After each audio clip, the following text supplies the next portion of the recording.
What is up, guys, and welcome back to the Sweat It Out podcast. Today we have a very special guest. She is a business coach, entrepreneur, and she's out here helping coaches collaborate their business to launch and scale their first five-figure launch and getting that business up and going and scaling. Guys, help us welcome Felicia Romero. How are you? Hello. I'm so excited to be here. How's your day been? It's been pretty good. Super productive. I always start my day with a workout. It's like part of my daily routine, whether it's like taking a morning walk or getting like a hard fitness class in. And then I've been editing and recording podcasts all morning too. Ooh, I love it. Yeah, because I have the Hi Felicia podcast, which was recently rebranded. It used to be called the Diet Dropout. I've been in fitness forever. And this last year felt I really wanted to do a rebrand to be able to like just expand, talk about more things, not just health and wellness, but empowerment, entrepreneurship, self-love, relationships, all the things. So yeah.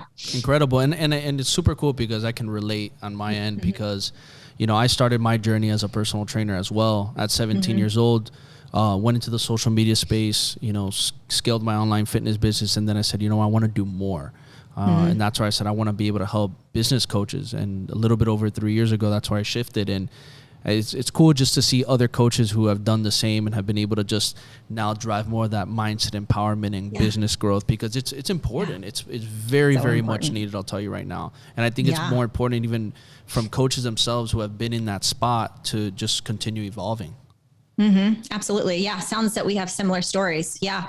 I started training while I was in college. So I went to Arizona State and I actually played softball there. So I played collegiate softball and always just loved fitness and wellness. And I was studying law at the time. Actually, I have my bachelor's in political science. And, you know, it was like my mom's dream. It was like, you're going to go to college and you're going to become an attorney, even though I didn't have any alignment with that. It was just something that we always talked about as a family. I was the first to graduate in my family with a college degree and first to graduate with a master's degree. So it was a big deal for my family, kind of coming up firstborn, first grandchild. My mom is like one of 9 kids, you know, and I'm one of the oldest grandchildren to like set the bar for my other cousins and things like that. And as you know, from like, you know, a Mexican Latin background, we have a big family, you know, so huge. I grew up with a big family.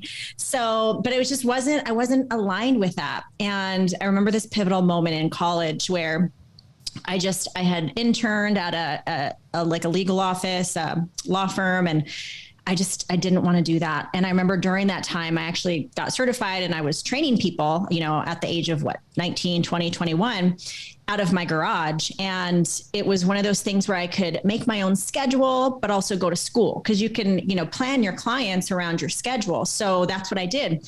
And I fell in love with it. So I ended up continuing my education, got my master's in exercise and wellness, although wasn't needed. I wouldn't say that like people ask me like, what do you have your degree in? You know, it's really about your experience and what you can provide and the transformations you can provide. But I am grateful for that degree. But yeah, that just kind of started my journey in fitness and 15 plus years in the fitness realm, from owning gyms to training people. I've owned 3 gyms over the course of 12 years, sold my last gym in 2017. Wow. To really just pivot into the online space. So then I scaled my fitness business in the online space to, you know, 6-figure income. And I knew I wanted more a couple years ago, just like you. You know, I was just That's like, amazing. I want to talk about other things. I want to do other things. I want to help other coaches, fitness coaches, because I know as a fitness coach, the grind, you know, getting paid, you know, for your time and, you know, having the 5 a.m. clients. And I wanted to teach coaches that there was another way. And that you could, you know, scale income without necessarily scaling your time. So it was just something that I was really passionate about, and pivoted in 2019. That's amazing. And I want to say, first of all, kudos to you, because I know for myself on experience, it's not the easiest thing to do right away. especially when you're trying to like now unmarry the fact that you're like, I've been a trainer my whole life, or I also had a gym as well for a while, or I owned a gym, and you're so used to that one way of doing things, and then now you're like, okay, I'm removing myself out of that. And I'm like, I'm not training training clients like that anymore. I'm actually helping the coaches now. And I think it's just I think when you get to like enter that next phase, I think it's just really cool what you get to learn about yourself, and then also too, like, just the next level experience of what you can do now to impact the others that started where you started as a coach. And I think that's, to me, that's what I love about it. Yeah, absolutely. Me too. I absolutely love it. I so enjoy it. I remember though, and you hit it on the head. It's like I was defined by this certain thing. I was defined as a fitness. My following was built upon my fitness. I was also a competitor for many years. I competed in the IFBB federation. I was an IFBB pro. And, when I start pivoting and now talking about mindset and money and empowerment, it's like, your audience can come along for the ride, or you might lose 100%. Some people along the way, and you have to be okay with that. And so like I struggled for a little bit because I only knew how to help people with their fitness journey. And so when I started to pivot, I remember kind of like being half in, half out. And it wasn't in 2019, I would like talk about fitness coaching, or business coaching, but then I would like fall back into fitness coaching because it was like an easy sourse of income for me. I was doing the same exact thing. Yeah. So it was like half in, half out. And then truly in 2020, I pivoted into business coaching, but I also told myself, I was like, it doesn't have to be one or the other. It doesn't have to be one or the other. I could do both. So I took my fitness business, and now I have coaches that run it. I have 2 coaches that run that business. I still get inquiries, and I don't even talk about it. I still get applications and people wanting to work with me. So, and then I do corporate wellness. You take them? I don't personally take them. Yeah, I don't personally take them, but I do pass them along. Although I do have a couple of corporate wellness clients that I work with, corporations here in the Valley. But I told myself, it doesn't have to be one or the other. I can continue my fitness business, continuing serving people fitness wise, but also do this thing here. And so, there's no rules in business. You can do what you're most aligned with, what you feel good with. And so I struggled for a while because I'm like, oh, wow, I'm doing business coaching now, so I can't do this anymore, which actually, no, I can. I created systems and processes over here. So it's totally fine. And it took me a while to like figure that out. So how did your business with the pandemic and everything, how did you pivot or maneuver that? You owned the gym. Like, what's the story with that? How did you handle this pandemic? Yeah. So I actually sold my gym in 2017. So I didn't have a brick and mortar by the time the pandemic hit. Although I don't know how I would have handled that. I think about that. I'm like, oh man, what if I had a brick and mortar during the time of the pandemic? That would have been a lot of learning lessons, I'm sure. A lot of them. Yeah. But the pandemic, and, I'm so grateful. And I know that a lot of people were, suffered during the pandemic financially or with their work, and something that I'm very proud of and been able to do, and something that I don't take lightly for sure, is that I thrived during the pandemic. I already had the online system set up. I already had the app created. I already had the community built. So I actually did very well during the pandemic. And I also launched a mastermind during the pandemic as well with a business partner. And we had an amazing year because if anything, the pandemic showed that we shouldn't rely on, our jobs or where we're working. We can create our own reality. So we've been able to now serve over 65 women. We work with women specifically in the mastermind space, where we help them create and launch their business, not just fitness business, but women who want to be wellness coaches, life coaches, relationship coaches, service providers, women in the service industry who are doing beauty and how to take their business online and launch their online academies. Like, we really were able to, and then we were able to create a 6-figure business in less than 10 months, launching during a pandemic. So super grateful. But that's to say, like, we've built a brand, for many years. I've been building my brand since 2010. So it does not like overnight success. It's something that's been cultivated through time and a lot of energy. I love that you said that, because I'm a huge advocate, and it's something I teach, is building that personal brand, right? And I think what happens is, over time, you can realize, different levels of your life, you can adapt and rebrand your personal brand, but your brand from what you built from the beginning, whether you rebrand or not, that hard work goes a long way. That hard work carries with you. And that's where that solidifies that foundation for yourself, where you now took that and you were able to scale it into what you're doing with the business coaching. And that's cool too. I was going to ask you, so you mainly focus on women then? That's your main focus. That's awesome. Yeah, mainly focus on women.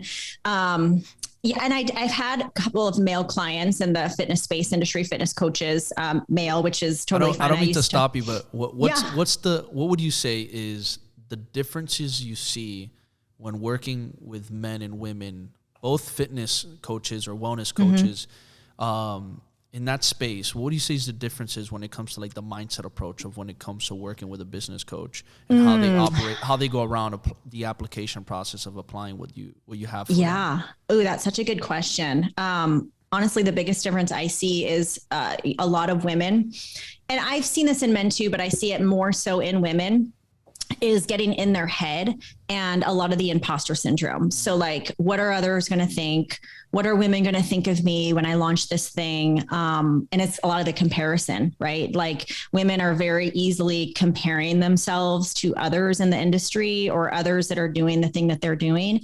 Whereas, or like what she's doing and what she has versus men just want to know the tactical. They want like, okay, give me the strategy, give me like the step-by-step. And, you know, if they can apply it, yes, they can be very successful at it. For a lot of men, I also noticed too, they have a hard time niching. Like they don't necessarily want to niche. They just want to help everyone. Like I would just want to help men and women, and, you know, really telling them and showing them and teaching them the importance of niching, especially in the beginning, is so important. So that's some of the struggle. But for a lot of women, I think it's more in the head, the imposter syndrome, the fear, the comparisonitis, whereas the men, it's so like, they just need like the step-by-step, the tactical, and, you know, really like honing in on who they help and how they help them. I love that because, you know, and I'm asking this based on just saying from my experience working as a business coach too. And yeah, I agree. There's a lot of very, very similar things to what you said when it comes to women and men. Now I will tell you though, what I have noticed with women though, is that when women get it started, they're willing to go a little bit more the extra mile to push through. And this, at least from my own experience working with men and women. And I'm not saying that the men do well, but I feel like women, once they get the hang of it, it's like, they're like, okay, they're like, I want to push that extra needle forward. Where I feel like sometimes with the men and the fitness aspect, sometimes it's like, again, they can kind of like, when they build out what they have, they can kind of start spreading themselves out too thin again and be like, okay, I want to start working with more of these different people, like you were saying, instead of focusing in. Where a woman catches that focus, she knows how to drive with it once she catches it and knows how to just keep going. So I like that you said that, because I think it is important, especially for male and female listeners out there, seeing that difference as well. So when it comes to the different, now we split the differences, what do you say are the commonalities you see amongst working with the health and fitness community in your program? Between men and women, the commonalities, I would say honestly, like eager to learn. I would say most of the people that come into my community truly want to learn and want to learn how to do it the best way for them, you know. And I talk a lot about alignment and embodiment. You know, I remember investing in a business mentor back in 2018. $5,000 invested. So scary for me. I'd never invested that. Which mentor was it?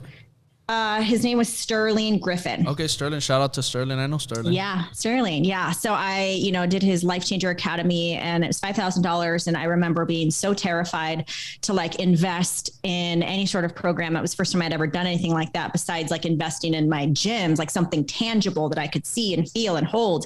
Whereas like, investing in my growth was something that was just so new to me. And so I remember that, but nothing against Sterling. It was great. I doubled my income in like 30, 60 days, because just applying, because a lot of the stuff, you only know what you know. So I didn't know. And then when you pay attention, and there was skin in the game for me. So I'm like, I got to make this back.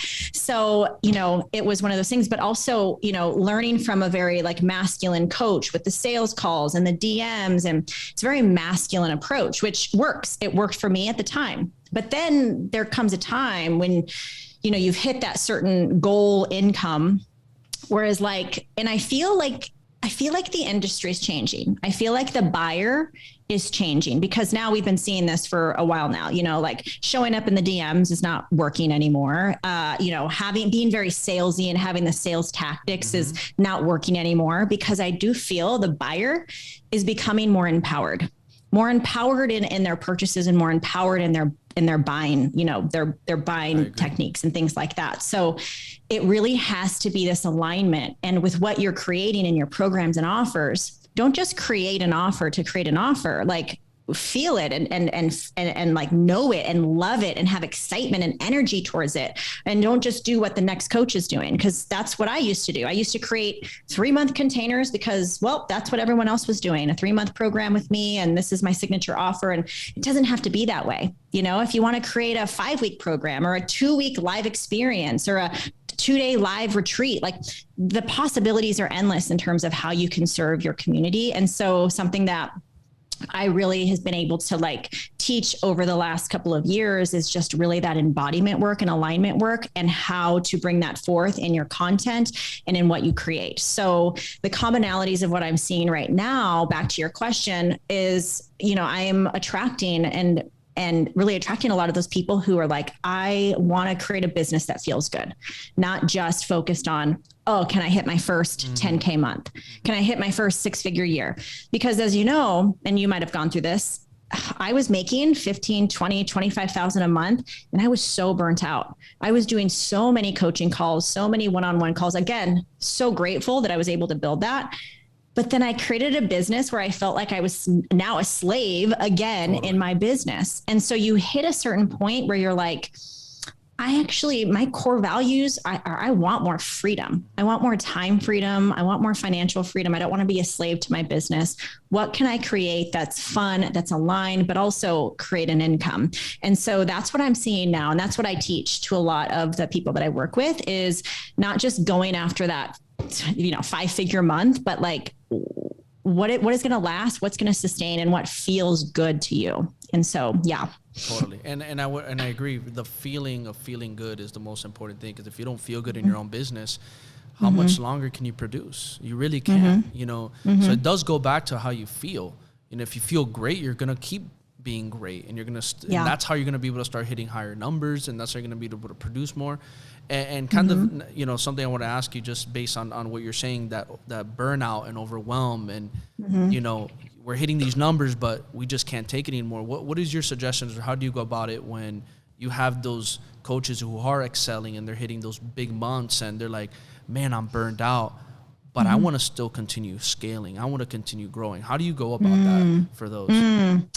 That's a great question. I think a lot of people are so in their business each and every day that they don't really sit and like think bigger picture on their business. So what I would recommend for coaches or just entrepreneurs out there who are in their business each and every day, they are making money, but they're just burnt out and they feel like they don't have time for anything else, is you have to have a day. I call it, like a CEO day, or a day where you just work on your business.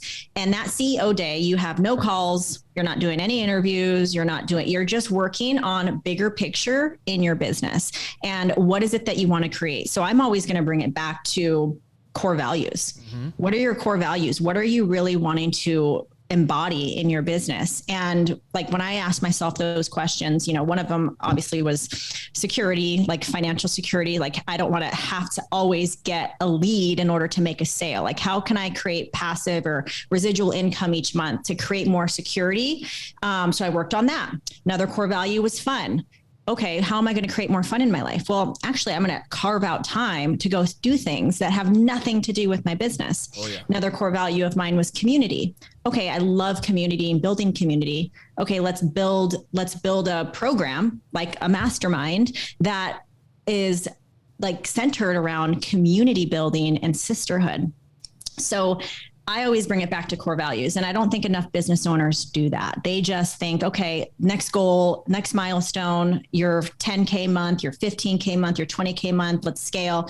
But they forget like what is really important to them. And so I always bring it back to core values. And if you can do that, take a day, take a CEO day, write down your core values and create your life based around those core values. you're going to go a long way.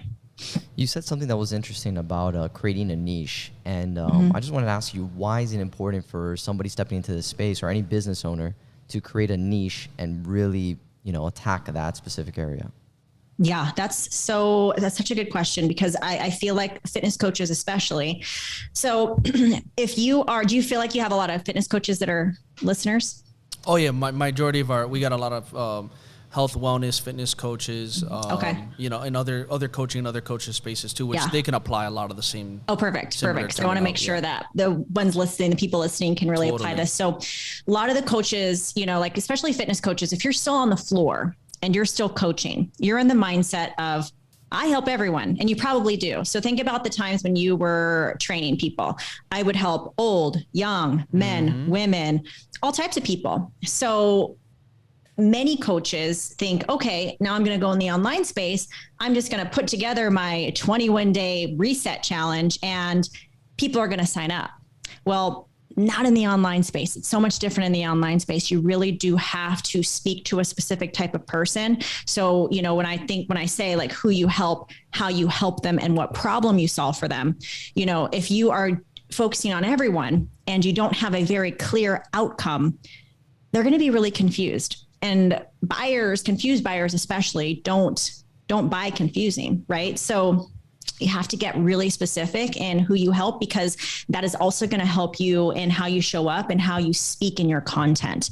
And then if you're a generalist, they're not really going to be aligned with you or even trust that you can help them with their specific problem. So niching is so, so important in the beginning, because the person on the online space, they don't know you. It's like you're a stranger, you're a stranger. And so if they don't know how you can help them, they're probably never going to buy when you launch that, 3-month, very general, let's say 90-day transformation program.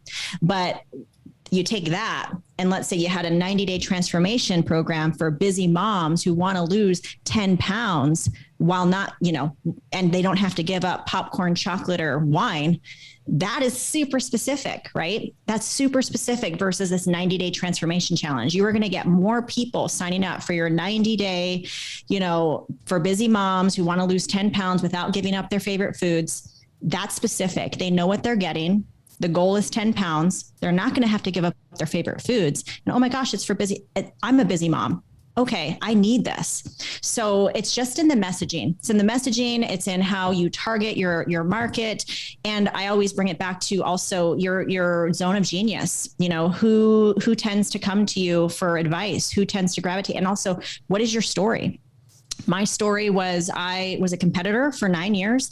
I was an extreme dieter. I had body dysmorphia. I had binge eating disorder. I had all these things related back to my food and body.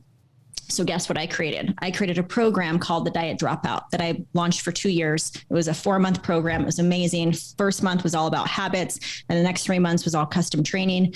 And it was for women who wanted to stop yo-yo dieting, who felt horrible about their bodies and truly wanted to create a sustainable lifestyle without counting calories or macros, like really get into more on the intuitive eating, very specific. And the reason I did that is because that was me. So I could share my personal story on all these things I went through as a competitor and with body dysmorphia, and then I've been on a gazillion diets.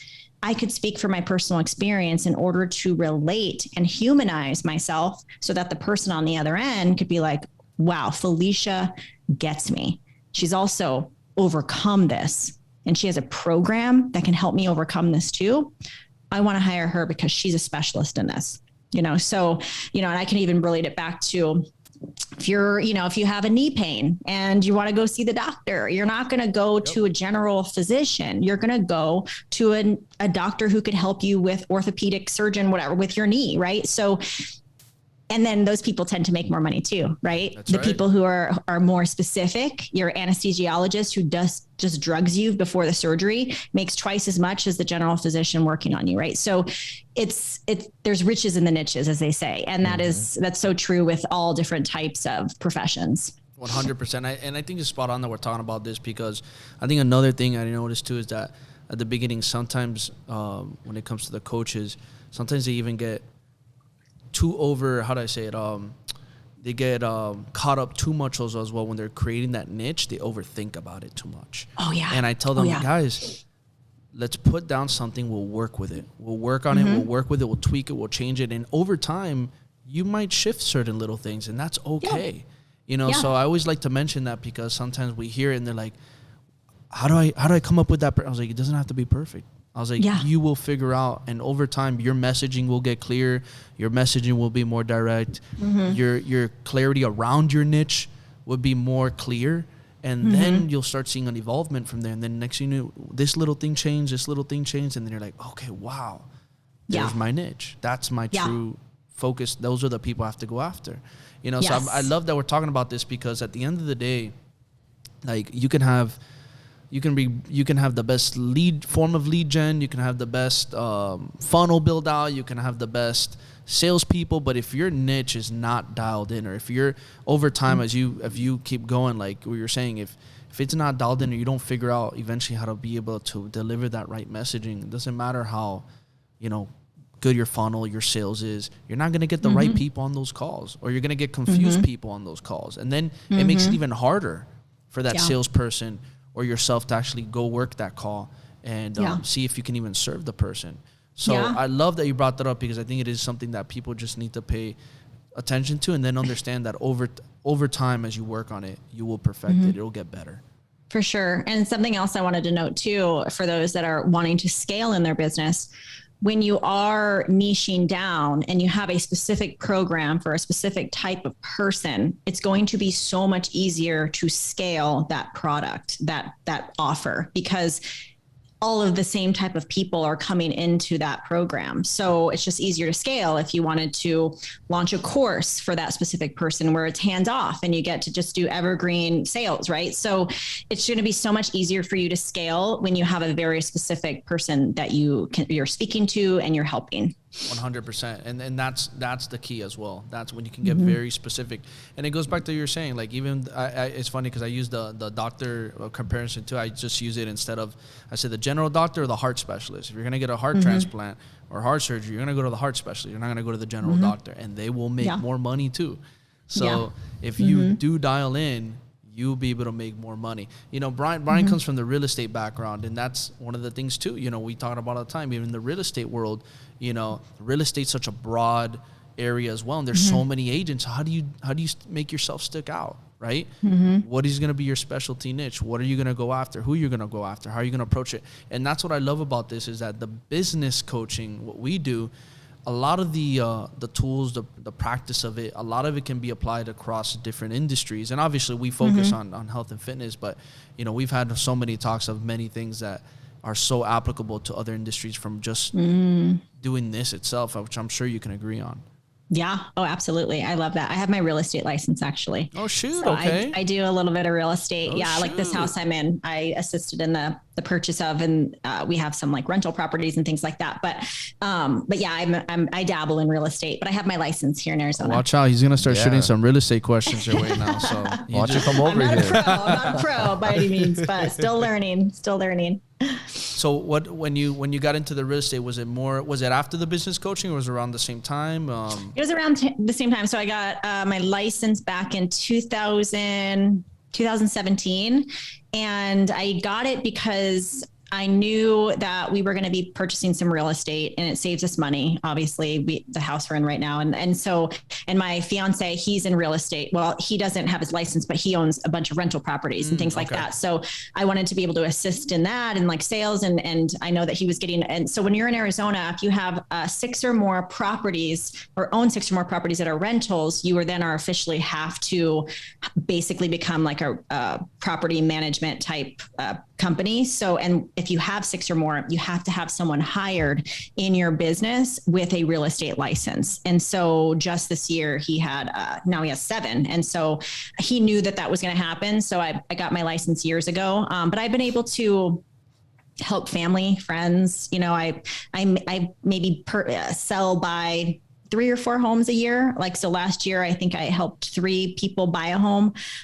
So it's not something I do full time, but people know that I have my license and they'll reach out. Hey, Felicia, can you help me do this? And so I'll do that. But yeah, I enjoy it. And so I got it around the time, like 2017, just for additional source of income, and then just to have it under my belt. And I'm going to say something.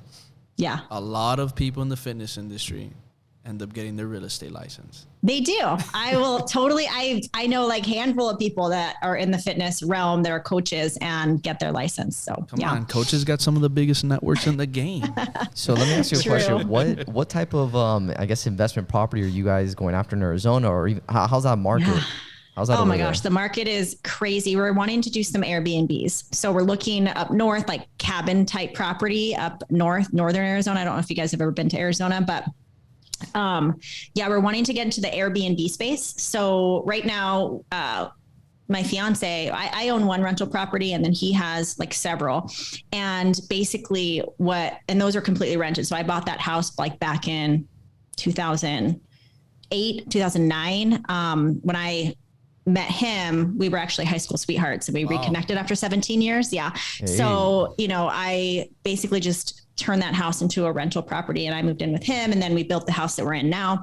But the market is pretty crazy. I mean, the interest rates are so low right now, right? So a lot of people, I always say like here in Arizona, I don't think it's going anywhere. I don't think it's going to stop. It's still kind of on this rise. One of the things is it's really, really hard for like first time home buyers to buy a house right now because people from California or from other states are coming in and sort of swooping up the property in terms of like, offering 50,000, 100,000 over asking price. And a lot of times cash. So what is happening right now, especially in Arizona, are a lot of new builds.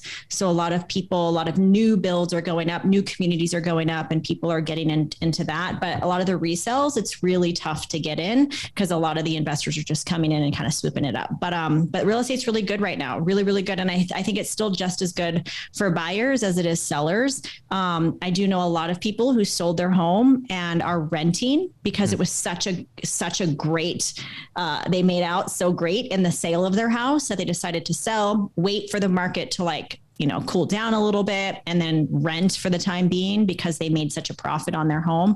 But yeah, it's interesting. It's really interesting right now. You know what? It is interesting because I've had clients that they had that same thought process. All right, we sell our home. Then we rent for a little bit because everyone had the idea that there was going to be a market pullback, a big one, right? Yeah. It hasn't happened yet. Hasn't happened. I know. And now it's ironic because we're having the same problem here in Miami. Yep. Now the rents have shot up even more. Yeah. So now rents are just as competitive. The rental market is more competitive. We hit, I think, highest rent at one point. Yeah. Like a month ago. So it's ironic because I'm here talking to my clients. They're like, all right, Bryan, so when's the pullback going to happen? I don't think we're going to have one. The banks are going to let 2008 happen again. Yeah. So it's going to be interesting to see what happens moving forward. But it's interesting to hear you talk about Arizona because I figured this was happening across the country. But yeah, it's definitely happening here. We got into our house, thankfully, before the market rose because, now the price of lumber has shot up. So like even in our neighborhood, so like we are a semi-custom. Like there's neighborhoods that are similar to this builder down the street or, building in different, and their base price is exponentially higher than what our base price was. So we already have made money on this house. Obviously it's gone up so much, but it's, we got in right before that big push. So all the lumber, materials, as it's harder to get. We got quoted on a pool back in, so we had, the pandemic hit. And so we had to stop, workers stopped, everything stopped for a little while. We came back to it 5 or 6 months later and the pool had increased like 80 to 100 grand because of the materials and all their prices have gone up, but also the demand. There's so many people who are working on their homes right now during the pandemic too, right? So they pull out equity and now they're starting to because they realize, well, wow, if anything, this pandemic has showed me like, I really want to enjoy where I'm living. So I'm going to put in a pool or I'm going to do renovations or I'm going to work on the house or whatever it may be. So a lot of interesting stuff. So like, if you think about it, even during the pandemic, like look at Home Depot. Home Depot was so busy during the pandemic with people purchasing stuff for their home or renovating their home or doing home projects. And so it was really interesting. I got a question for you. Have you had any of your clients that you've helped start making money through their coaching business? Have you had any wanting to go into investments with you guys in real estate? No, we haven't actually. You know why? Because I think I don't talk about it enough.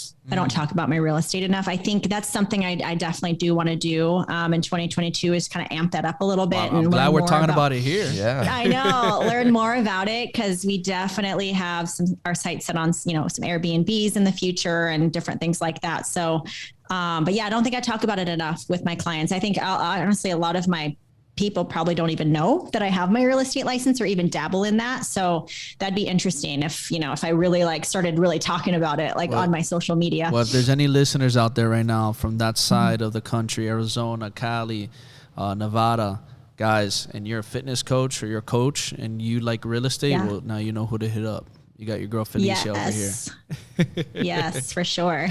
So how do you, now that we even know that you do real estate, what do you do being a high performer? How do you manage your time? How do you manage your time with your clients in the business coaching space? How do you manage your time with your real estate? And how do you manage your personal time with you and your fiance?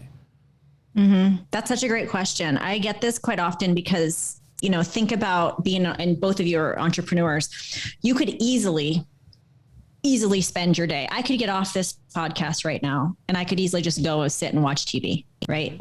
You could just, skate by, right? And so, knowing that, even for me, I'm, always wanting to work on what's next, what is coming up? What can I work on? I feel like there's this ingrained muscle inside of you, especially you being entrepreneurs, where you just, that you want to do something, you were made for more, that you want to create. And that's the space that I'm in. So being that, you have to really set up strong habits, strong rituals for yourself in order to keep that going. Because like I said, it's really easy to just wake up, sleep in and want to watch TV the rest of the day. Right. So those strong rituals have really kind of become the cornerstone of my life. So, every morning I don't like to have a very structured morning in terms of I got to do this. And I used to think, oh gosh, I used to read these books. I have all these books over here, high performing habits and all these things. And, you listen to podcasts with really successful people and they're getting up at 5 a.m. They're getting their workout in, they're meditating for an hour, then they do their gratitude journal, then they do. I'm wait, I don't want to do any of that. I want to do, I don't want to get up at 5 a.m. I did that when I was a trainer. I like my sleep, but so you have to find what works for you. So I do know that there are 2 hours in the morning from 6 to 8, 6:30 to 8:30, where I have no calls. I don't do any social media.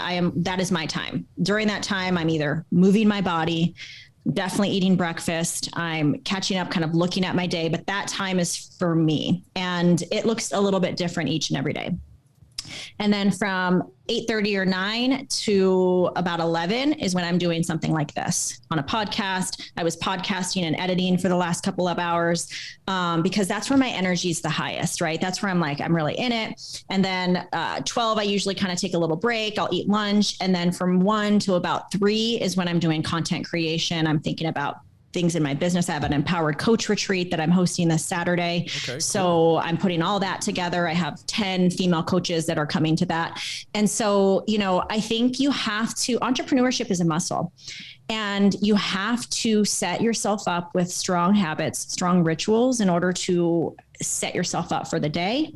And also to make sure that you execute on your big ideas, because as you know, I'm sure we're all dreamers. We all have these big dreams, these big creative thoughts. We're I want to do this. But if you don't execute or if you don't have a plan of action on how that's going to happen, nothing's going to happen. It's never going to get done, which is why I still invest in myself. I've spent $30,000 this year on coaches and mentors because Can you say that one more time again? Can you say that one more time? Yes. How much?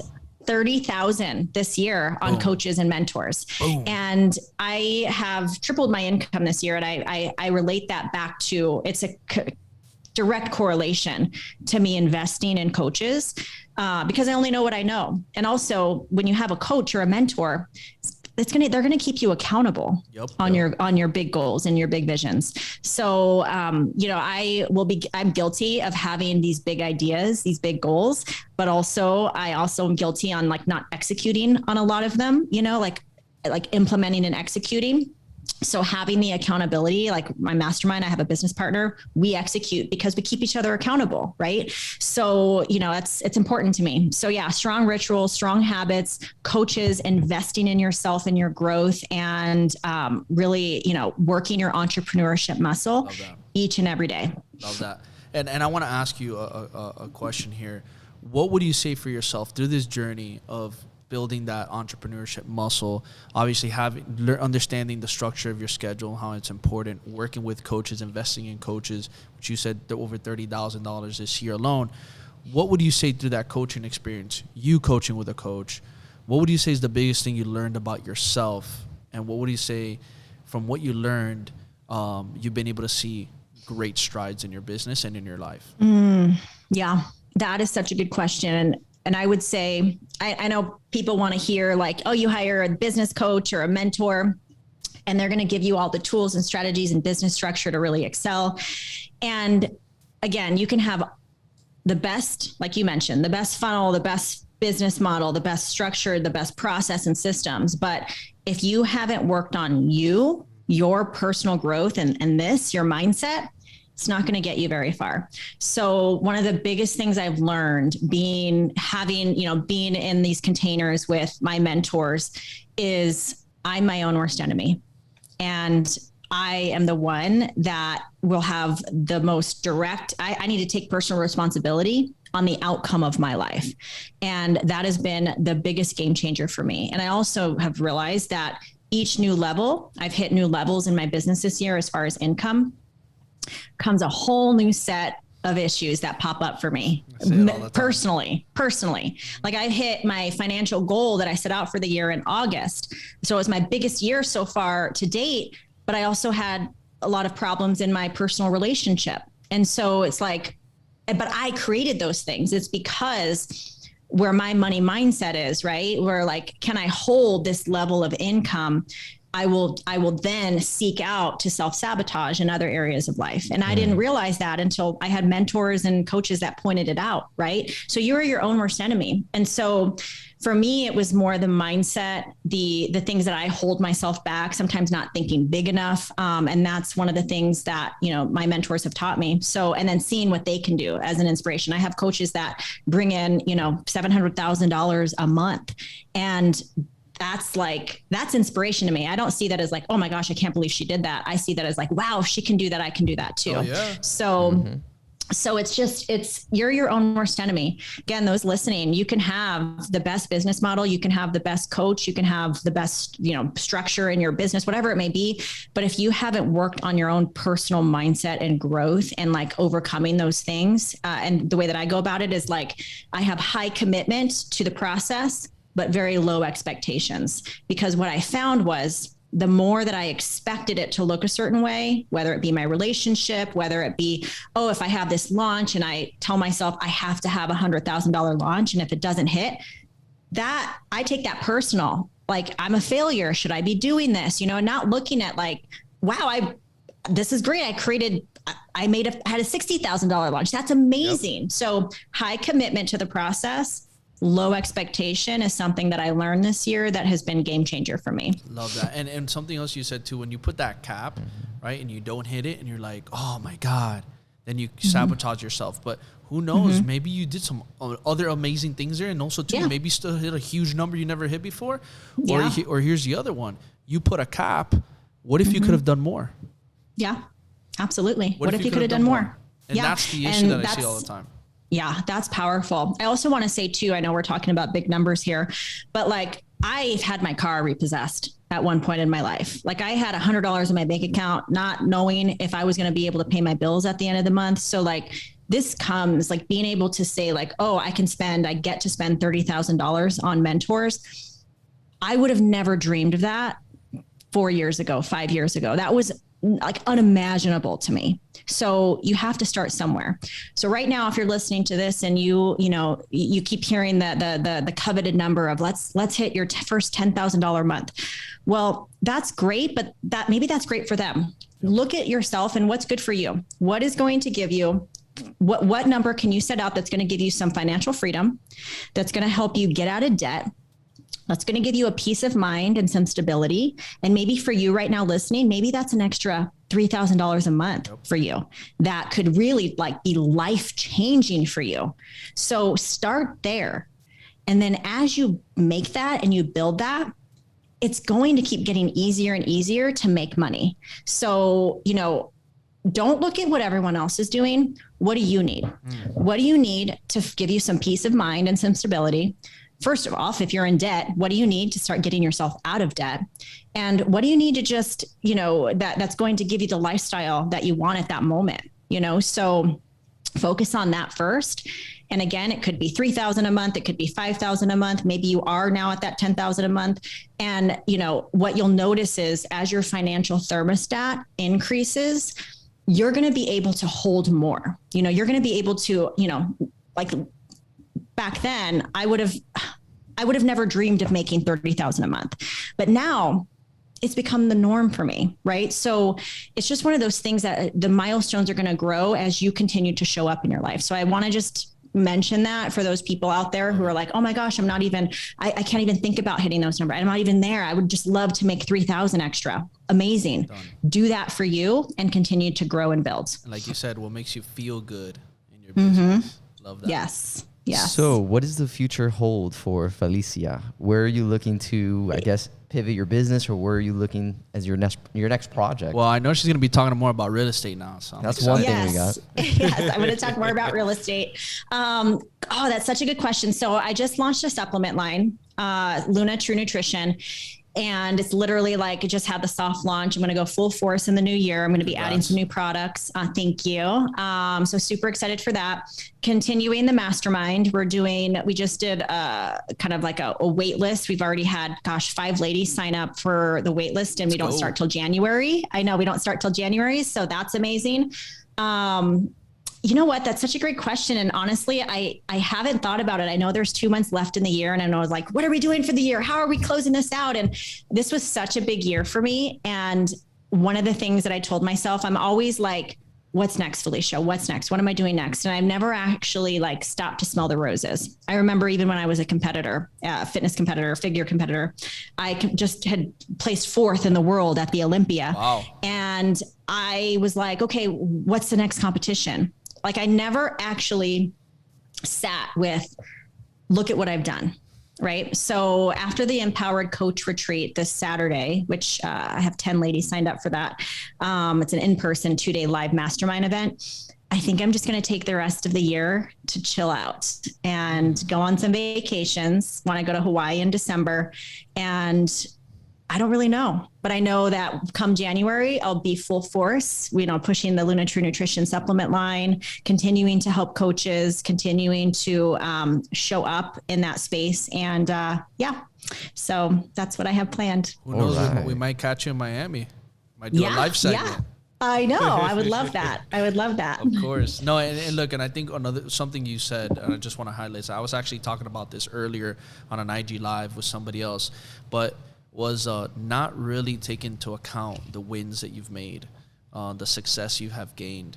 And I think that that's definitely something I used to struggle with when I actually hired my first coach back in like 2016. She taught me, I remember we worked for a year, and I've always been like, let's go, what's the next? Boom, boom, boom, boom, boom, boom, boom, run and gun. And she gives me a binder at the end of the year, and she's like, hey, I want you to open up that binder. And I was like, okay. And she's like, those are all the wins that you accomplished throughout this year. As when I would ask you, write down the wins that we achieved this week or this month. And she goes, I recorded all of it so you can see what you achieved. She's like, I don't think you actually sat down and realized all the stuff that you've done. And I was like, I love that. Damn. And I was like, shit, this is crazy. And it was literally like 10 pages of like boom, boom, boom, boom, boom, boom. I'm like, wow, I did all that. And it hit me because I was like, she's like, you deserve to take a day for yourself. She's like, take a day for yourself. Go celebrate with you, your loved ones, the people around you, because she's like, you deserve it. She's like, and sometimes we don't give enough time to love ourselves for the things we have accomplished because we get so caught up in the next thing, especially as entrepreneurs. And that's why it is important, I think, to recognize that. And again, don't get high on your own stuff and then get on this month, down the road trip, no work anymore, but you know, you want to make sure that, hey, you do pay attention to your wins and you give it some love and you show yourself some love for the hard work you've done and celebrate it with those you love, you know? So for me, that was a huge shift in my mindset moving forward after 2016, 2017. I just want to say that because you pointed that out. I thought it was important. Yeah, it's so important. It's so important to recognize that, because it's also, you know, I think, and this can go in fitness too. I think, you know, when I was a fitness coach, it's always like, oh, like, you know, I didn't lose the weight this month. I'm like, well, what else did you gain though? You know, oh, I'm sleeping better. Oh, I have more energy. And you lose sight of that, right? You lose sight of that. So yeah, it's so important.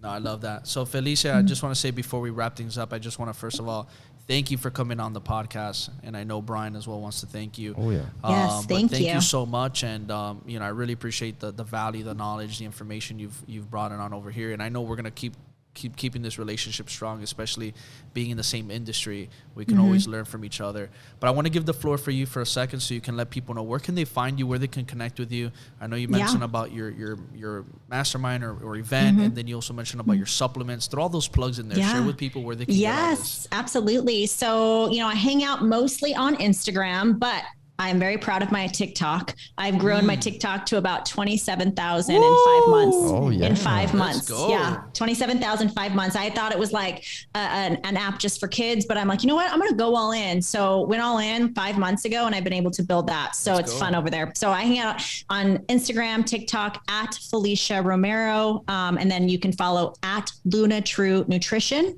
That's the supplement line. I have 3 supplements out right now. And then the Hi Felicia podcast also. So talk a lot about the stuff that we're talking about right here. And then I go a little bit deeper. I go into relationships, empowerment, self-love, all the things. And yeah, so I'm mainly over there on Instagram. So if you send me a message, direct message, very accessible. So love it. Love it. And just like we like to finish up on the podcast, we usually like to do a little quick burn around. All right. So we'll do a little quick burn around of questions. I'll start first. All right. Question number 1, then Bryan will follow. All right. Question number 1. What would we ever see a real estate mastermind come down the way from you?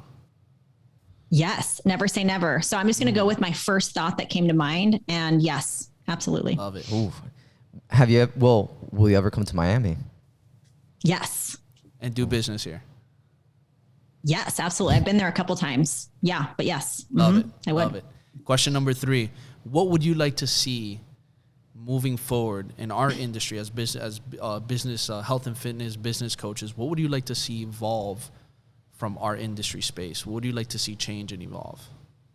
Evolve. I think more so, I think worrying less about the outcome in terms of like the money and the income, which is great, obviously, but more on how to become better coaches, how to be better coaches, how to actually create true transformation. And that's going to come with our own self-work. I will never invest in a coach if they're not investing in themselves. And same thing for those listening right now. I wouldn't don't invest in a coach if you don't see them actually investing in their growth. So, always striving to be better, because it's a ripple effect to everyone involved. Everything that I'm learning from my coaches that are making, millions a year and truly living the life that feels good is going to be a ripple effect down to the people that I help. So yeah, just more personal responsibility and more growth. Love that. And I really love what you said, because I say that too. I've said that many times to coaches I've spoken to, and I'm like, how do you expect others to invest in you if you're not willing to invest in yourself? And it starts with that. And that's when your business will start changing. Love that. Yeah. Last question. What is the biggest piece of advice you can leave off to all our listeners today in one sentence? Biggest piece of advice is, let me see. I'm going to come back to what I said earlier. Be committed to the process, but have very low expectations. Have fun with it. Very highly committed, but low expectations. Guys, you heard it yourself from Felicia herself. Guys, tell me how you cannot follow this person and want to be able to learn from her. She's amazing. Thank you so much again for coming on our segment. Guys, if you got value out of this, please drop please subscribe. Please leave a rating. Please drop a review. Show some love, because the more love you show us, the more we can show back, and Felicia as well. So thank you so much. We really appreciate your time and can't wait to have you one day in person. Absolutely. Thank you, guys. Thank you so much. Thanks. Until next time.